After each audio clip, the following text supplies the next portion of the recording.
Dear viewers, कैसे हैं आप? उम्मीद है कि आप सब खैरियत से होंगे। बिस्मिल्लाहिर्रहमानिर्रहीम। अस्सलामु अलैकुम वरहमतुल्लाहि वबरकातुहू। शाह अब्दुल अजीज़ के पास एक आदमी आया, बड़ा अजीब सा दिखता था। ऐसे कपड़े पहने थे जैसे पुराने ज़माने का कोई मालदार शख्स हो। कहने लगा, हज़रत मुझे एक मसला है। शाह अब्दुल अजीज़ ने पूछा, क्या मसला है? कहने लगा, मैं बहुत मालदार था, बड़ी ऐशो इशरत में ज़िंदगी गुजर रही थी। एक दिन आका ने मुझे नौकरी से निकाल दिया, पैसे ख़त्म हो गए, फ़क्र का वक्त आ गया। मैं अपने घर चला आए, पैसे नहीं थे तो घर वालों ने इज्जत देना छोड़ दिया।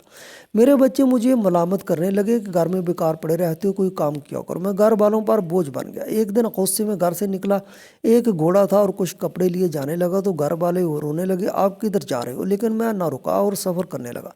काफ़ी सफ़र करने के बाद एक जगह इंतज़ार गाह में बैठ गया। वहाँ कुछ औरतें बैठी हुई थी, कुछ औरतें मुसाफिर थीं, कुछ औरतें जिस्म फरोश थीं जो वहाँ इंतज़ार गाह में मुसाफिरों के लिए बैठी हुई थी और मुसाफिरों को अपना जिस्म बेचती थी। कहते मैं वहीं पर परेशान बैठा था कि एक औरत आई और कहने लगी, क्या चाहिए? मैंने कहा, मैं मुसाफिर हूँ, मेरे पास कुछ नहीं, अगर खाने को कुछ हो तो दे दो। वो मेरा मकसद नहीं समझी। उन्होंने खाने को दिया तो कुछ औरतें आ गईं और कहने लगी, रात के लिए क्या इरादा है? मैंने कहा, मेरे पास आगे सफ़र करने के भी पैसे नहीं, जो खाना दिया है उसके बदले मुझसे कोई मजदूरी करवा लो। इतने में एक औरत आई और मुझसे बार बार पूछने लगी कि आप क्यों परेशान हो? तो मैंने पूरा वाक़या बता दिया कि घर वालों ने घर से निकाल दिया, मैं कहीं मजदूरी ढूंढने के लिए निकला हूँ और मेरे पास पैसे भी नहीं हैं। तो उसने मेरा हाथ पकड़ा और घर की तरफ ले जाने लगी। मैंने कहा, मैं आपके साथ नहीं जा सकता, मैं गरीब बंदा हूँ। वो मुझे ज़बरदस्ती खींचकर घर के अंदर ले गई और कहने लगी कि घबराओ नहीं, मुझे आपके हाल पर तरस आ गया, मैं जिस्म मजबूरी में बेचती हूँ।